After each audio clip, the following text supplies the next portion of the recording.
is a 6-year jackrabbit, All-American student, and one of the top scorers in the program's storied history, Myah Selland.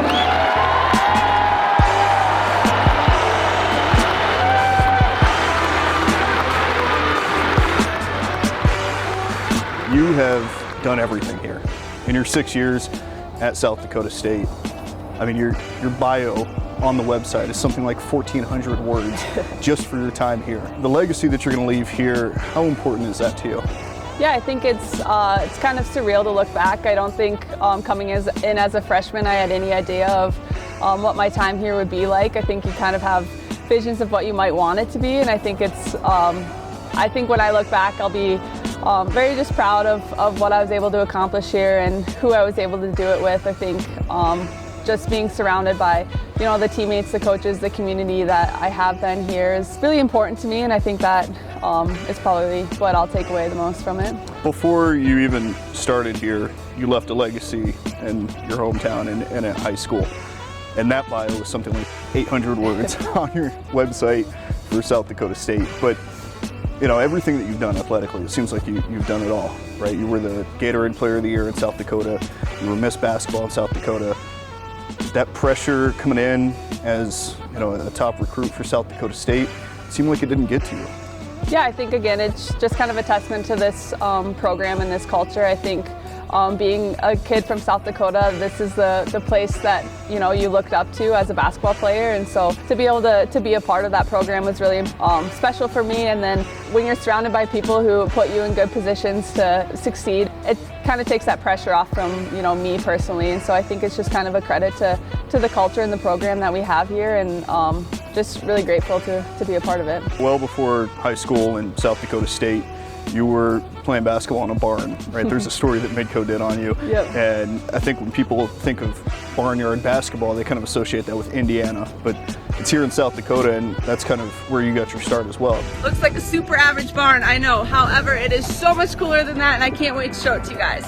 Story really started kind of up in that barn with my family. Basketball is a really important game in my family. We have a lot of special memories through basketball, and so story really kind of started up there, and I think that's something that I hold dear to my heart. But you know, I think there's a lot of that history here in South Dakota, and just the history of basketball and girls basketball, women's basketball in South Dakota runs really deep, and so it's fun to be a little part of that. Yeah, and it runs deep. I mean, here in Frost, it's packed almost every night that you guys are playing.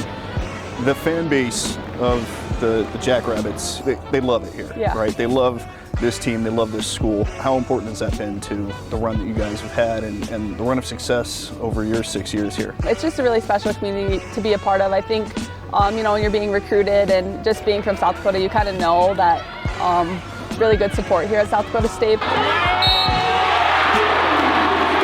But to be on that receiving end of it is just a whole different story, and just the way the community supports us, obviously as basketball players and here when we're in Frost Arena playing games, but just that same kind of love and support off the court too, and what we're doing in the classroom and in the community, and just that support I think is really special. You don't find that everywhere, and so it's something that I think that a lot of us don't take for granted. Now in your career, you've been the WNIT MVP, that was last year when you guys won the tournament. You've been Summit League Player of the Year, you've been honorable mention All-American, first team All-Summit League. I mean, you've done it all, right? What is there left for you to do here in this final season?